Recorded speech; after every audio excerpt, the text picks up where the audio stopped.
De entre los correos electrónicos que tenemos la suerte de recibir aquí en Nazaret TV, nos ha preguntado José de San Diego que hiciéramos un pequeño comentario sobre esa frase de San Agustín que dice: ama y haz lo que quieras. Claro, a veces suele malinterpretarse en el sentido de que San Agustín no quería decir haz lo que te apetezca. Bienvenidos a Veamos, este espacio. Durante unos 20 minutos intentaremos aclarar cosas que pueden ayudarnos a vivir en cristiano, sobre todo a tener criterio para formarnos y también para hablar y compartir y educar también un poco a los demás en la fe. Por eso en el día de hoy queremos hablar precisamente de qué se trata esto de amar y haz lo que quieras, como dice San Agustín, qué se entiende por amar y cómo distinguir el amor verdadero del amor falso. Veamos.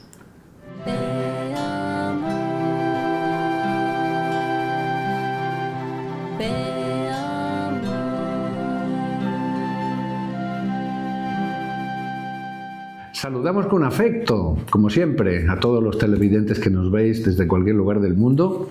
Y en el día de hoy queremos hablar con el Padre Enrique sobre esta frase de San Agustín: ama y haz lo que quieras. Porque claro, con la excusa del amor, pues parece como que todo vale. Bueno, si hay amor, pues ya queda todo como bendecido, todo, ¿verdad? Bueno, pues quizá no es así, porque también hay amores que realmente no son amores que construyen, amores que dan libertad, sino que esclavizan. Sea como sea, hoy queríamos averiguar con el Padre Enrique cómo discernir un poco el amor verdadero del amor falso. Y sobre todo, a nosotros nos interesa mucho, quizá incluso aventurarnos en qué entiende Jesús por amar cuando nos habla de que nos amemos. ¿Verdad, Padre? A ver, sí, pero es muy complicado. Es complicado porque, fíjate, aparentemente decimos, no, el mandamiento es muy sencillo: amar a Dios sobre todas las cosas y al prójimo como a ti mismo. ¿Y es el mismo amor uno y otro? ¿El de Dios y el del prójimo? Sí. Pues no sé, creo que sí, ¿no? Pues no. Ay. No es el mismo. Claro que en el fondo hay algo que sí lo relaciona, pero no es lo mismo. Porque, por ejemplo, si decimos amar al prójimo, decimos querer el bien que Dios quiere al prójimo. Con lo cual le querrás ese bien que es para tu salvación y el bien desde la verdad. A Dios no hemos de querer el bien desde la verdad. Hombre, es Dios, ¿no? Entonces, ¿qué es el amor a Dios? Reconocer su bondad, su grandeza. Reconocer que Dios es Dios, primero. Segundo, si reconoces que Dios es que merece todo. A lo cual tú pasas a ser el servidor de Dios. Y entonces seguirás sus mandamientos, seguirás lo que enseña, seguirás a Cristo, que es el Hijo de Dios, que el amar a Dios está en reconocer a Cristo como su Hijo, amarlo y seguirlo. Y ahí está el seguirlo, o sea, hacer caso de sus palabras, que es en el fondo aquello que dice el mismo el Padre, Dios Padre, ¿no? Este es mi Hijo, escuchadle. Claro. O sea, hacerle caso. Eso es amar a Dios. Amar al prójimo no es hacer caso al prójimo. Claro. Es diferente, claro. Amar al prójimo es reconocer que el prójimo tiene tu misma dignidad ante Dios y que ha de ser tratado como tú quieres que te traten, como Dios quiere que te traten. Claro, aquí el problema está que entonces eso dista mucho de la mentalidad vulgar de lo que es el amor. Amor igual un sentimiento de benevolencia hacia el otro. Aquí no estamos hablando de sentimientos. Yo puedo no sentir absolutamente nada por aquel que tengo delante. Y sin embargo el amor me obliga a no tratarlo mal y a buscar su bien. E incluso sacrificarme por él si hace falta. En algunos casos, porque también aquí debemos de ser claros, y esto a mucha gente no lo entiende. El mundo está hecho para entendernos por círculos concéntricos, para decirlo de una forma. O sea, hay casos y casos. No es la misma obligación que tú tienes con tus padres, con tus hermanos, o si fueras casado con tu mujer y tus hijos, que la que tienes con el que pasa por la calle. ¿Es tu prójimo el que pasa por la calle? Sí.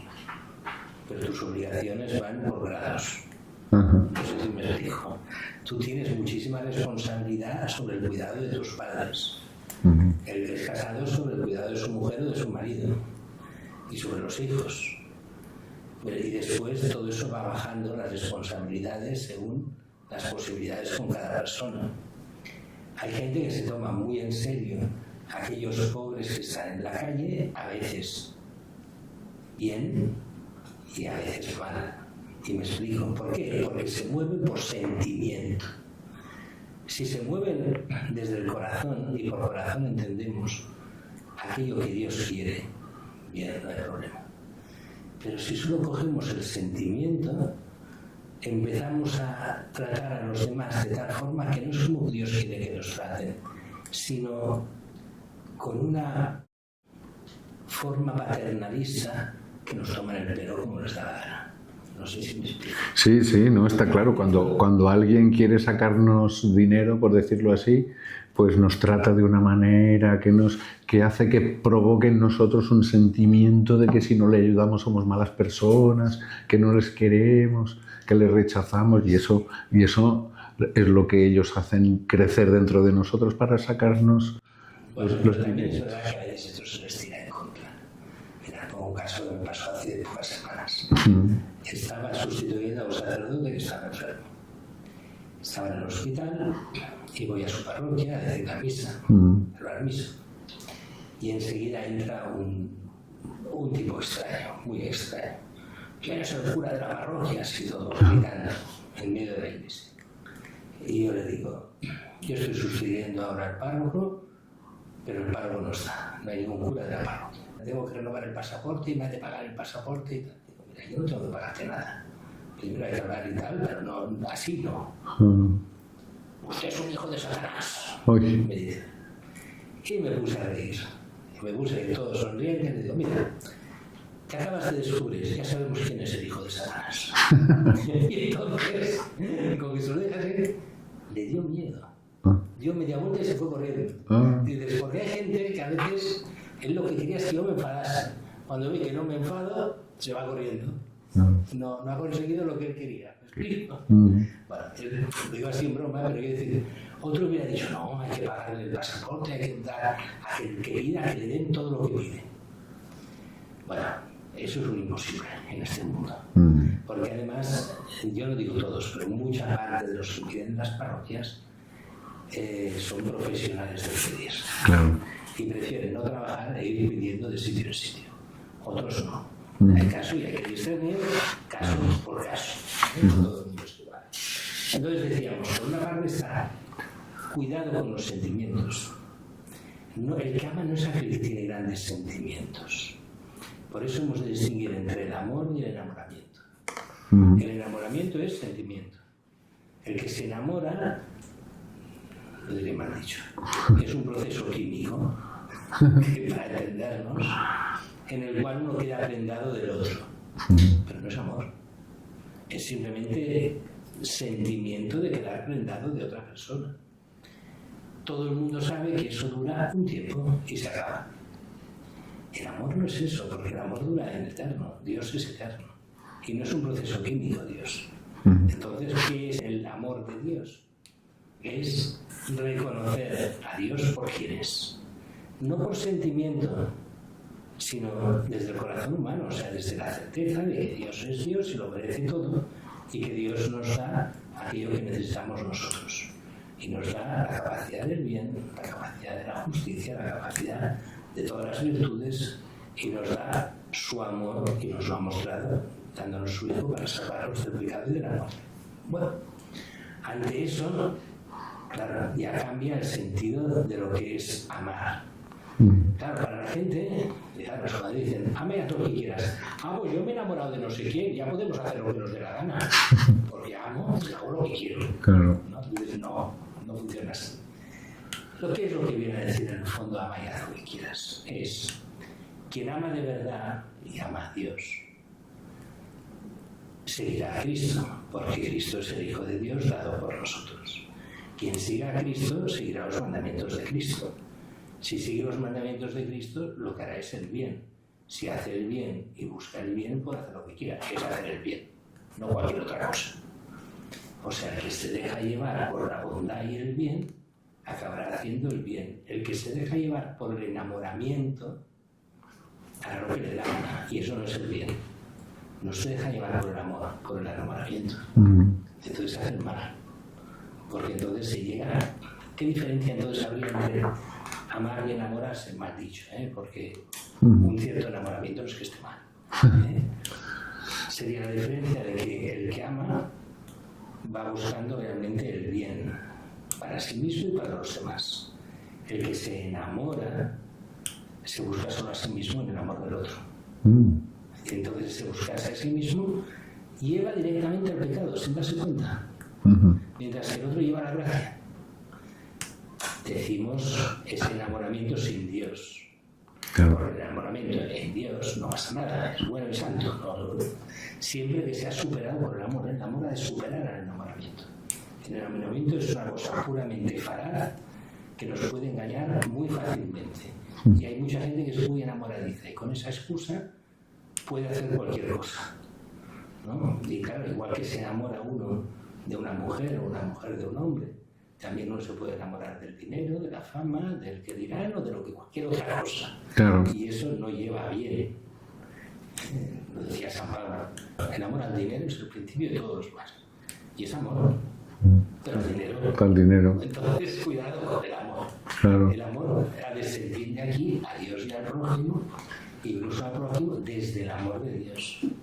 Porque si no... Entonces, ¿tiene razón San Agustín? Sí. Pero como siempre he entendido en todo San Agustín y he entendido desde el Evangelio. Porque si no, nos encontramos con problemas muy graves. Y esto mucha gente se justifica. Fíjate que es uno de los problemas de hoy. Yo estoy enamorado, ya me voy a vivir junto con la novia. Y ya como vivimos como marido y mujer y estamos ya como si estuviéramos casados, pero no estamos casados. Y yo soy fiel a mi mujer, que no es su mujer. Mientras no venga otra y entonces deja de ser fiel a esta y ser fiel a la otra. O sea, cuando queda solo el enamoramiento y no queda el amor de verdad, se cambian todos los demás valores y principios. Y uno no se da cuenta, y piensa que es fiel, y piensa que ama, y piensa que está haciendo el bien, y no se da cuenta que no es verdad. ¿Por qué? Porque Dios ya no está en la ecuación. Es un amor sin Dios. No sé si me explico suficientemente. Sí. Pero por eso que ama, hemos de decir qué es lo que se ama. Porque si no, vamos mal. Cuando es solo ese enamoramiento, no funciona San Agustín. Pero es que ¿de qué está hablando San Agustín? Del amor de Dios. Claro. Y de seguir a lo que Cristo nos enseña. Entonces, en este caso, claro, el que ama de verdad a Dios y sigue lo que Jesucristo enseña, puede hacer aquello que quiere. ¿Qué es lo que quiere? Hacer el bien a los ojos de Dios. Esto si no, no se puede. No sé si me enrollo mucho o poco, pero en fin. O sea que en principio el amor requiere una conversión del corazón en el sentido de desear el bien objetivo, no lo que me parece a mí. Exacto, el amor de Dios no es nada fácil. El estar enamorado de Dios de verdad, o sea, amar a Dios. La gente piensa, amar a... Esto no sé si te pasa muchas veces en el confesionario o no, pero muchas veces te encuentras, esto sobre todo con los jóvenes y los niños. También con la gente mayor, pero sobre todo con los jóvenes y los niños. Empiezan a confesarse y hablan de una serie de actos. Si he dicho mentiras o no he dicho mentiras, si he robado o no he robado, si cosas. Y Dios no entra en la ecuación. En muchos casos Dios no entra. En algunos otros sí, pero en muchos casos es que hechos son al prójimo. Oye, lo que haces al prójimo depende mucho de qué haces a Dios. Claro. Entonces, si Dios lo tienes de lado, claro que serás un desastre con el prójimo. Porque actúas con el prójimo solo por tu puro egoísmo. Pero Dios no entra. Cuando amas a Dios, te obliga en tu conciencia a actuar para el bien del prójimo. Entonces lo ves de forma diferente. Pero entonces te das cuenta que los primeros pecados más importantes son contra Dios. Y que la infidelidad a Dios te lleva a los otros pecados. Y no al revés. Porque estás lejos del bien y de la verdad. A veces hay... Bueno, el otro día, justamente hablando con algunas personas, decía, bueno, padre, pero claro, si Jesús nos ha venido a decir que nos amemos para este viaje no hace falta estas alforjas, porque es de lógica que en este mundo es mejor cuando nos queremos que cuando nos damos de bofetadas. Entonces, ¿dónde está la originalidad del amor? Y entonces es cuando salió la frase, claro, amaos los unos a los otros, dice el Señor, como yo os he amado. Y ahí hay una novedad, o sea, la novedad no es el amor en este sentido, sino en el sentido de cómo Jesús nos enseña a amar, como yo os he amado. Claro, pero es muy complicado ese como el amado, porque pongamos, a ver, así a buena pluma, dos principios en el amor de Jesucristo. El primero nos ama por fidelidad al Padre. Señor, que pase de mí este cáliz, pero que no se haga mi voluntad, sino la tuya. O sea, por lo tanto, ya entra Dios allí, claro. Entra el Padre, aquí es Dios también, el Hijo, pero entra el Padre por fidelidad al Padre. Y porque ¿qué es lo que le pide el Padre al Hijo? Que dé su vida por nosotros. Claro, yo ahora aquí me monto una película. ¿Cómo podría ver Jesucristo en las tentaciones el amor por nosotros? ¿Qué tentación habría la primera? Valemos la pena para algunos nosotros. Ante Dios, que Él dé su vida por nosotros. Si somos unos desgraciados, si nos dejamos llevar por el pecado, si no valemos nada, si incluso muchos de los que viven en gracia, cuando ves cómo viven, a veces no darías un duro por ellos. No sé si me explico, por nosotros. Bueno, esa es una tentación muy grande. ¿Por qué dar algo por el prójimo y Cristo da su vida cuando el hombre ha traicionado a Cristo siempre y ha traicionado al Padre siempre? Y así todo nos da otra oportunidad, que es: voy a dar mi vida, Dios mismo da su vida por cada uno de los hombres. ¿Se lo merecen? No, pero Dios lo quiere y Cristo da la vida. Claro, eso nos hace pensar, porque entonces viene aquel problema enorme. Yo, cuando me encuentro con el prójimo, ¿cómo tengo que ver yo al prójimo? Y entonces viene una cosa que solo el cristianismo logra ver. El prójimo tiene mi misma dignidad. Fijaros bien que en las demás religiones el prójimo solo es la familia estrecha, el clan, el grupo. Pero aquí nos dice el Señor, no, es que aquel que no es de tu clan, que no es de tu grupo, que no es de los tuyos, que no es cristiano, también está hecho como vocación para ser hijo de Dios igual que tú. Y a los ojos de Dios puede valer exactamente lo mismo que tú. Así que hazle el bien como te lo harías a ti. Está mucho, ¿eh? Quiero decir, pero eso da una dignidad al prójimo que solo la da Cristo. No hay nadie que la dé. Fíjate bien, cuando tú ves cualquier otra religión o grupo no religioso, sí, todos dicen que todo el mundo es igual ante la ley, los derechos humanos, todo lo que tú quieras. Pero después, en el fondo del corazón, hay un desprecio hacia los suyos. Y eso en cristiano es imposible. Podrás decir, mira, esta persona es despreciable en cuanto a cómo se comporta. Pero no en su esencia, que es igual de dignidad que la mía. Y que Dios quiere su grabación igual que la mía. Eso díselo a un judío, díselo a un musulmán, claro. Díselo a un budista. Si no acepta a Cristo. No. Por eso a mí a veces hay cosas que me molestan cuando se quiere aplicar a la política o a otras cosas los principios cristianos sin Cristo. No funciona. Claro. No funciona porque en Cristo hay una especificidad única que hace cambiar todo desde la base. Entonces, predicar los valores cristianos sin Cristo está vacío. Esto se ve, por ejemplo, muchas veces en las escuelas, ¿no? Católicas o no católicas, pero especialmente las católicas. Cuando se ha dejado a Cristo y se siguen unos valores, al final te das cuenta que esos cristianos o viven su fe en casa o no tienen principios. No, pero estamos dando unos valores, sí, pero sin ningún principio. Sí, no. Entonces llegan a los 20, 18, 16 años por dentro muertos. No, pero tienen valores. ¿Qué valores? No, sí, porque ayudan a no sé quién tal día a la semana o al mes. Y entonces han sabido ayudar a no sé... Pero cuando rascas, falta lo fundamental, que es Cristo. Claro. Y eso cuesta entender a mucha gente. Como decía el Santo Padre Benedicto XVI en su encíclica Dios es amor, en la cruz Cristo ha dado una nueva definición de lo que quiere decir amar. Y a partir de esa definición hay que leer todos los otros amores para averiguar si son auténticos o no. Hasta aquí el Veamos del día de hoy, que quizás se nos ha alargado un poquito más de la cuenta, pero aquí estamos también dando argumentos e intentando averiguar pues, cosas que nos pueden ayudar a vivir mejor en cristiano, como siempre. Por eso tenemos también a vuestra disposición este correo electrónico que tenéis sobreimpreso, veamos.nazarettv@gmail.com, donde nos podéis hacer vuestras propuestas, vuestros comentarios, que la verdad es que nos ayudan muchísimo. Muchas gracias a todos. Y por eso siempre acabamos con una cosa que nos es absolutamente necesaria, que es la bendición de Dios. Señor, esté con nosotros. Y con tu espíritu. Bendiga a Dios Todopoderoso, Padre, Hijo y Espíritu Santo. Amén. Glorioso San José. Ruega por nosotros, Ave María Purísima. sin pecado concebida.